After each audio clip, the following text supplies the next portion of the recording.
오늘 우리에게 주시는 하나님의 말씀은 요한계시록 12장 1절에서 6절 말씀입니다.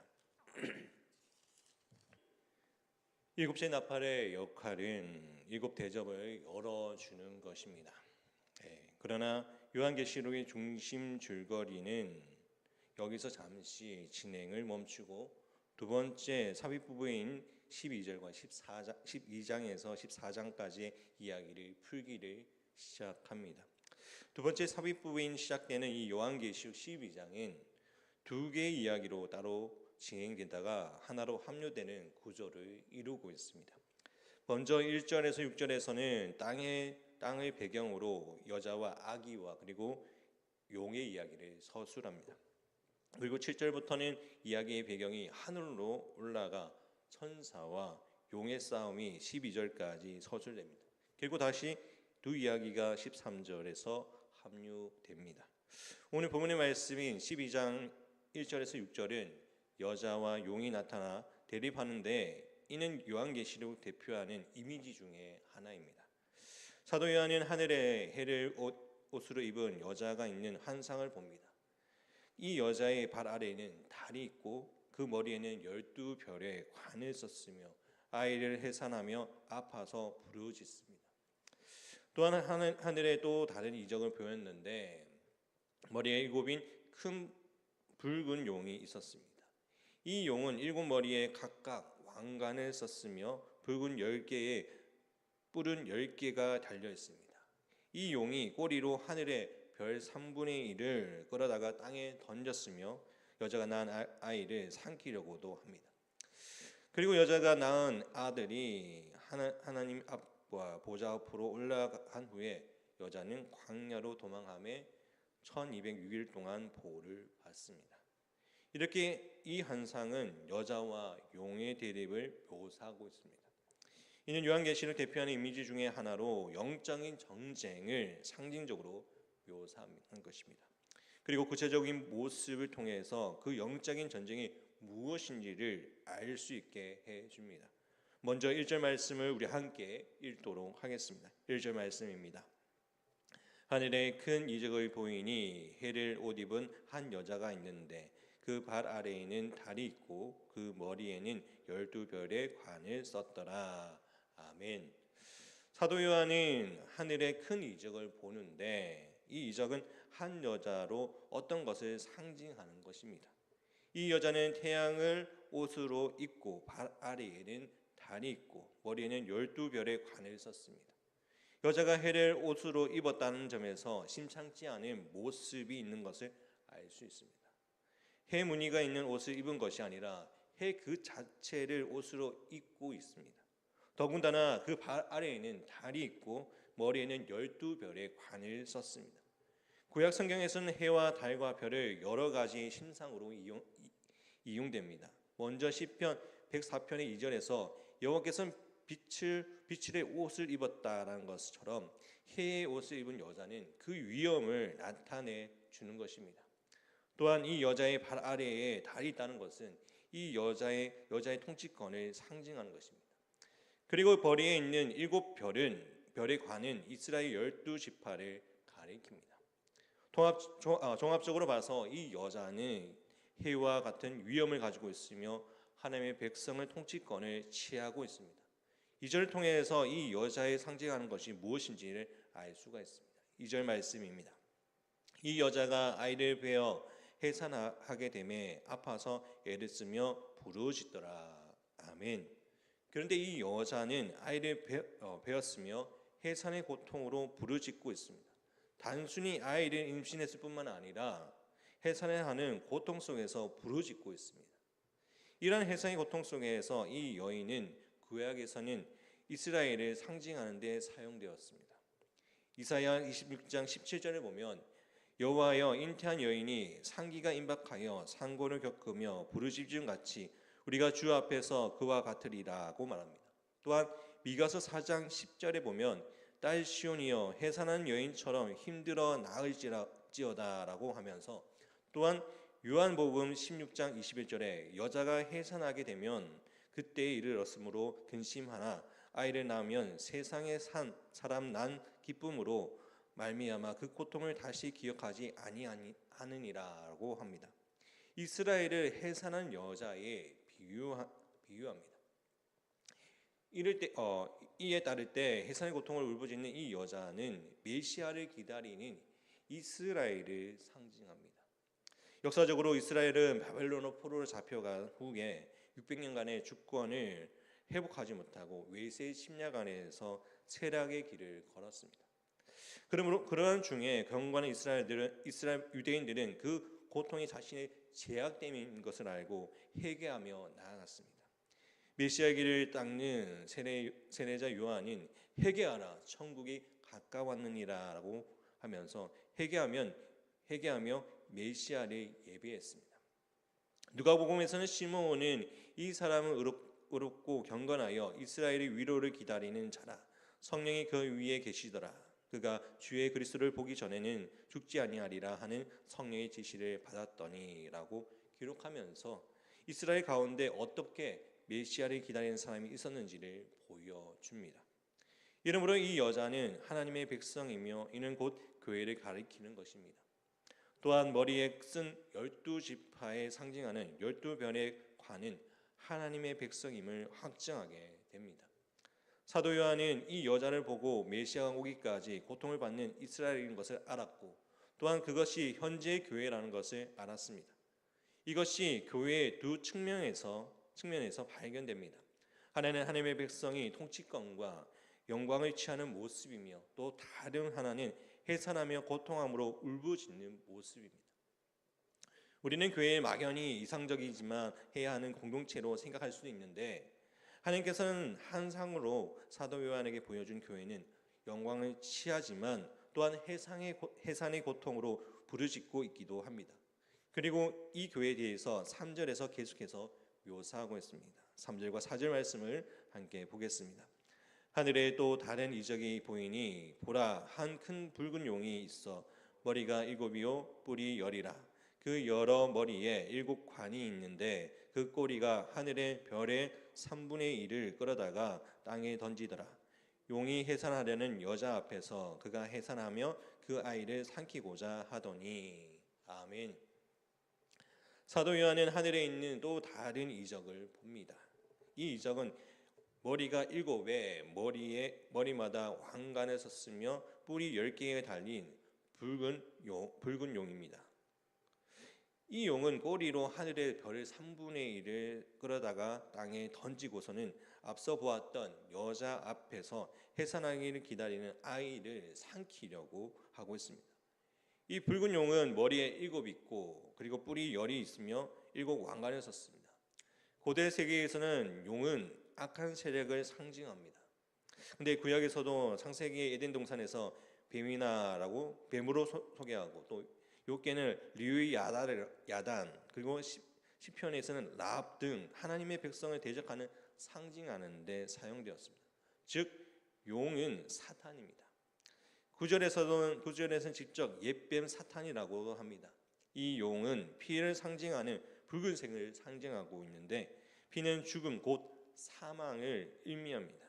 이 용의 모습은 7머리와 7뿔을 가졌습니다. 즉 용이 여자를 못지않게 강한 많은 권한을 가지고 있는데 심지어 7 왕관까지 쓰고 있습니다. 요한복음에서 사탄은 이 세상의 임금으로 표현되고 있고 에베소서는 공중의 권세를 잡은 자라고 표현합니다. 이러한 사탄의 권한이 뒤쪽에 가면 한시적으로 제한되어 있음이 나타나지만 용의 7뿔은 세상의 실질적인 힘과 영향력이 있음을 나타내고 있습니다. 사탄의 힘의 행사에 대해서 4절에서 더 명확하게 묘사하고 있습니다. 용이 그 꼬리로 하늘의 별의 3분의 1을 끌어다가 땅에 던집니다. 하늘의 별은 하나님의 백성 곧 천사를 의미한다고도 보기도 하는데 분명한 것은 용이 실제적인 힘을 행사하여서 하나님의 권세를 도전한다는 것을 보여줍니다. 그리고 심지어는 이 용은 여자가 낳은 아들을 삼키려고도 합니다. 여자가 낳은 아이는 메시아로 사탄은 메시아이신 예수님을 대적하고 제거하려고 합니다. 그렇듯 예수님이 태어날 때부터 죽음의 위협을 받았습니다. 헤롯은 유아 살육을 통해서 예수님을 죽이려고 했고 유대인 지도자들도 예수님을 죽이려고 음모했습니다. 이는 바로 교회에 대한 사탄의 적개심과 박해로 연결됩니다. 사탄이 예수님을 죽이려고 하고 적대하듯이 사탄은 예수 그리스도의 몸인 교회를 적대합니다. 또한 사탄은 실제적인 영향력으로 하나님께 도전하며 교회를 대적합니다. 이것이 교회입니다. 하나님 나라와 교회는 구분됩니다. 하나님 나라는 고통도 슬픔도 없지만 교회는 그렇지 않습니다. 사도 요한은 요한일서 3장 13절에 형제들아 세상이 너희를 미워하여도 이상히 여기지 말라고 말합니다. 그 이유는 요한복음 15장 18절에서 이렇게 기록하였습니다. 세상이 너희를 미워하면 너희보다 먼저 나를 미워한 줄을 알라. 너희가 세상에 속하였으면 세상이 자기의 것을 사랑한 것이나 너희는 세상에 속한 자가 아니요 도리어 내가 너희를 세상에서 택하였기 때문에 세상이 너희를 미워하느니라고 말씀합니다. 이렇게 교회를 받는 고난은 예수님에 대한 사탄의 반역에 비롯되면서 거슬러 올라가면 에덴 동산에서 범죄한 하와의 그의 유혹의 뱀에서 시작됩니다. 하나님께서는 뱀에게 내가 너로 여자와 원수되게 하고 내 후손도 여자의 후손과 원수가 되게 하리니 여자의 후손은 내 머리를 상하게 할 것이요 너는 그의 발꿈치를 상하게 할 것이냐고 말씀합니다. 여자의 후손과 뱀은 원수가 된 것이고 뱀은 여자의 후손의 발꿈치를 상하게 하지만 여자의 후손은 뱀의 머리를 상하게 합니다. 즉 여자의 후손으로 오신 예수 그리스도께서 옛뱀 곧 사탄을 이겨서 이 긴 전쟁을 종결시킬 것을 이미 예고하셨습니다. 창세기 3장의 말씀이 오늘 본문의 여자와 용의 환상을 통해서 성취됨을 보여주고 있습니다. 그럼 이제 이 대립이 어떻게 전개되면서 종결되는지 5절로 이어지게 됩니다. 5절 말씀입니다. 여자가 아들을 낳으리니 이는 장차 철장으로 만국을 다스릴 남자라 그 아이를 하나님 앞과 그 보좌 앞으로 올려가더라. 아멘. 여자는 아들을 낳았고 그 아들은 하나님 앞과 그 보좌 앞으로 올려갑니다. 특이한 것은 용이 아이를 삼키려고 했으나 그것과 상관없이 아들은 위로 올려져 갑니다. 그 아들은 하나님 앞으로만 아니라 보좌 앞으로 올라갑니다. 보좌 앞으로 올라갔음에 강조하고 있는데 이것은 그 아이가 통치자가 됨을 함축하는 것입니다. 이는 여자가 낳은 아들은 이스라엘이 고대하던 메시아이며 그는 현재 하늘로 올려져 주가 되셔서 만국을 다스리고 계십니다. 이와 같이 세상 속의 많은 사탄의 특대적인 역사로 인한 고난과 시련에도 예수 그리스도께서 세상의 주가 되심을 변함이 없는 것입니다. 예수께서 십자가에 달리실 때 잠시 사탄의 공작이 성공한 것처럼 보였으나 그것은 오히려 영원한 승리의 전주곡이었습니다. 세상의 죄를 대신하여 하나님의 아들이 죽음으로 세상을 구속하셨습니다. 그 십자가의 죽음은 패배를 의미하는 것이 아니라 예수 그리스도의 희생을 통한 하나님의 사랑을 확증한 것입니다. 사탄의 방역과 적대적인 활동조차도 하나님은 사랑에 확증하는 도구로 사용하셨습니다. 이것이 예수 그리스도의 십자가가 죽음으로 보여주는 진리 중에 하나입니다. 그리고 자기 믿는 사람들에게도 동일하게 자기 십자가를 지라고 하셨습니다. 즉 교회에게 자기 십자가를 지고 자기를 부인하고 따르라고 하셨습니다. 하나님께서는 승리의 방법으로 취하신 예수 그리스도의 십자가를 교회도 지는 것이 6절에서 나타나고 있습니다. 6절 말씀입니다. 그 여자가 광야로 도망하며 거기에서 1260일 동안 그를 양육하기 위하여 하나님께서 예비하신 곳에 있더라. 아멘. 이후에 여자는 광야로 도망을 갑니다. 아들이 보좌로 올라가 통치자가 되었음에도 여자는 용에게 쫓겨 광야로 도망을 갑니다. 그리고 그곳에서 1260일 동안에 있게 됩니다. 다른 곳이 아닌 광야에서 1260일 동안 있는 것이 특이한 부분입니다. 용은 여자를 계속해서 박해를 합니다. 그래서 여자는 도망을 가고 그곳에서 1260일 동안 보호를 받습니다. 용의 박해로 인하여서 도망가기에 광야는 시련을 의미하며 그리고 또한 특별한 양육과 보호를 의미합니다. 그곳에서 지낸 1260일 동안 10은 다니엘에서의 한 때와 두 때와 그리고 반 때를 가리키는데 이는 하나님의 거역하는 마지막 도전의 행위를 기간을 예고하는 것입니다. 지구상에는 교회는 광야입니다. 교회는 궁전과 같은 것이 아니라 광야와 같은 것입니다. 성경에서 광야는 출애굽 당시에 이스라엘을 40년 동안 광야 생활의 모티브로 하는데 하나님께서 이러한 이스라엘 백성들의 광야의 의미를 말씀해 주셨습니다. 신명기 8장에서 보면 이렇게 말씀합니다. 내 하나님 여호와께서 이 40일 동안에 네게 광야의 길을 걷게 하신 것을 기억하라. 이는 너희를 낮추시며 너를 시험하사 내 마음을 어떠한지 그 명령을 지키는지 지키지 아니하는지 알려 하심이라. 너를 낮추시며 너를 줄이게 하시며 또 너도 알지 못하며 내 조상들도 알지 못하던 만나를 네게 먹이신 것은 사람이 떡으로만 사는 것이 아니요 여호와의 입에서 나오는 모든 말씀으로 사는 줄을 네가 알게 하려 하심이라. 이 40년 동안에 내 의복이 헤어지지 아니하였고 내 발이 부르트지 아니하였느니라. 이렇게 말씀하고 있습니다. 사도행전에서도 스데반은 이런 광야에 있는 이스라엘을 광야에 있는 교회라고 표현하기도 했습니다. 이처럼 교회를 상징하는 여자가 해를 옷 입고 발 아래에 달을 두고 머리에는 12별을 관을 썼지만 해살의 고통으로 부르짖으며 또한 용에게 쫓겨 광야에서 시련과 양육을 받습니다. 그리고 마침내 광야를 지나 가나안 땅에 이르게 됩니다. 이러한 이미지에서 교회는 가나안 땅이 아니라 광야입니다. 이곳에서 믿음의 연단과 양육을 받아 믿음의 경주를 달린 후에 우리는 가나안 땅으로 들어가게 됩니다. 사도 바울은 이와 관련하여 나는 선한 싸움을 싸고 나의 달려갈 길을 마치고 믿음을 지켰으니 이제 후로는 나를 위하여 의의 면류관이 예비되었다라고 표현하였습니다. 오늘 본문에서 사도 요한이 본 이 교회에 대한 이미지는 우리가 어떻게 현재 교회를 인식하고 교회 생활을 교회적인 삶을 통하여서 우리가 어떻게 나아갈지를 우리가 알게 하는 것입니다. 우리가 교회를 생활을 할 때 우리 나아감을 통하여서 하나님이 주시는 그 은혜 가운데서 우리가 때로는 시련과 고통 가운데 있을지라도 그 길을 달려감을 통하여서 자기 십자가를 지고 믿음 안에 살아가는 우리 모두가 되기를 간절히 축복합니다. 우리와 함께 하신 그 주님을 늘 기억하며 소망 가운데 살아가는 우리 모두가 되기를 간절히 바랍니다. 이 시간 우리 함께 기도하기를 소망합니다.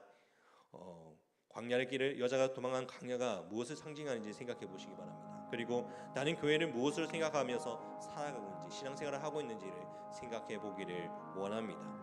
또 우리가 믿음 안에서 서기 위해서는 때로는 바퀴가 있고 또 우리가 그 가운데서 역사하시는 주님을 만나며 나가는 믿음의 생활을 해 나가는 우리들이 될 수 있도록 해달라고 합심하여 기도하기를 소망합니다. 또한 아픈 성도들을 위해 기도하기를 소망합니다. 박부희 장로님을 위해서 김봉조 권사님 그리고 김남희 집사님, 정가진 집사님, 김삼년 장로님, 유재선 성도님, 신수진 간사님을 위해서 기도해 주기를 원합니다. 하나님께서 회복해 주시고 그 가운데 역사하시는 주님을 만날 수 있도록 주님께서 함께 해달라고 기도해 주시기를 바랍니다. 또한 물질의 어려움에 당하는 성도들을 위해서 마음이 어려움이 있는 성도들을 위해서 기도해 주시고 또한 가정과 자녀를 위해서 기도해 주시기 바랍니다. 또한 지금 장례 중에 있는 유가족들이 있습니다.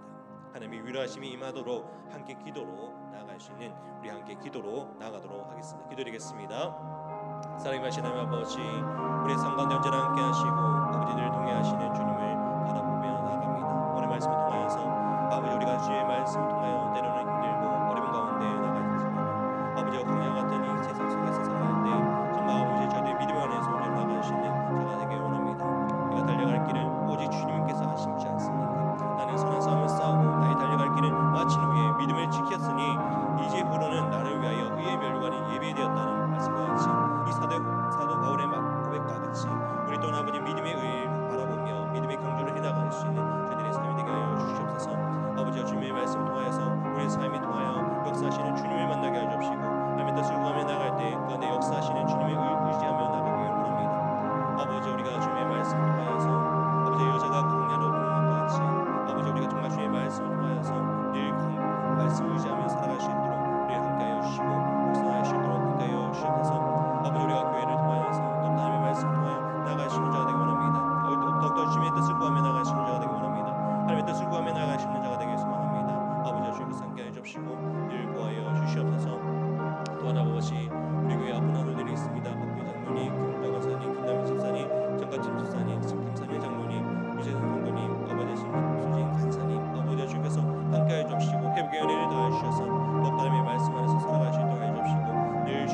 안에서 늘 가할 수 있도록 아버지 주께서 회복의 은혜를 더하여 주시옵소서. 또한 물질적 어려움이 당하고 있는 성도들이 있습니다. 또 마음의 어려움이 있는 성도들이 있습니다. 아버지 그들의 마음을 어루만져 주시고 또 아버지 사업 가운데 아버지 지혜와 명철을 주셔서 아버지 그 길을 해나갈 수 있도록 주께서 지켜보여 주시옵소서.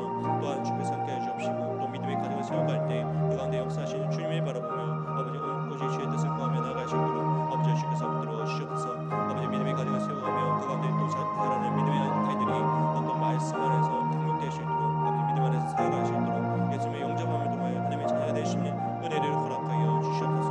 또한 아버지 장애 중에 있는 아버지 유가족들이 있습니다. 아버지 주께서 함께해 주옵시고 하나님의 위로하심이 있어야 합니다. 아버지 주께서 함께해 주옵소서. 그 가운데 아버지 주의 평강 있게 하여 주옵시고 아버지 비록 아버지 눈물이 나고 어려움이 있지만 아버지 주께서 그 마음 가운데 헤아림을 통하여서 아버지 잠깐의 외로움이며 잠깐의 아버지 저 천국에 가서 함께 만나고 기쁨을 나갈 수 있도록 아버지 주께서 그 마음을 어루만져 주시고 위로해 주시고 평강을 다하여 주시옵소서. 주님 함께하여 주옵소서. 주님 역사해 주옵소서. 주님 부르러 주시옵소서. 우리 사랑하시는 예수 그리스도의 이름으로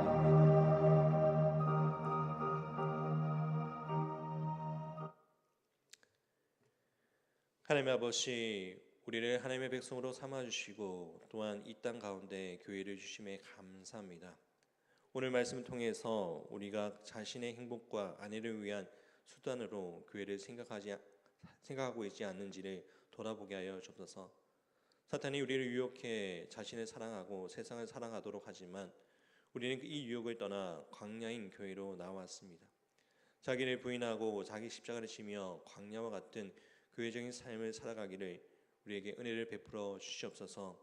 또한 주님이 주신 은혜에 감사함으로 살아가는 우리 삶이 되게 해주시고 또한 우리에게 주신 것을 통하여서 늘 감사하며 또한 주님이 주신 그 은혜를 기억하며 소망 가운데 살아갈 수 있도록 우리를 다스려 주옵소서. 또한 주님의 말씀을 듣고 나아갈 때 그 가운데 역사하시는 주님의 뜻을 구하며 온전히 주님의 뜻을 의지하며 살아가는 우리들이 되게 하여 주시옵소서. 또한 오늘 거룩한 주일입니다. 아버지 주님 앞에 나아가는 모든 예배와 모든 시간에 주님께서 함께하여 주옵시고 오직 주의 말씀을 통하여서 우리 가운데 역사하시는 주님의 뜻을 구하며 나아가는 우리들이 되게 하여 주시옵소서. 또한 믿음의 성도들이 오직 그 말씀을 가지고 또한 세상에 나아가 주의 복음을 전할 때 그 가운데 역사하시는 주님의 뜻을 의지하며 나아갈 수 있도록 주님 함께하여 주옵시고 역사하여 주시옵소서. 오늘 하루도 주님 앞에 드립니다. 주님 함께할 줄 믿사옵고 우리를 사랑하시는 예수 그리스도의 이름으로 기도드립니다. 아멘. 하늘에 계신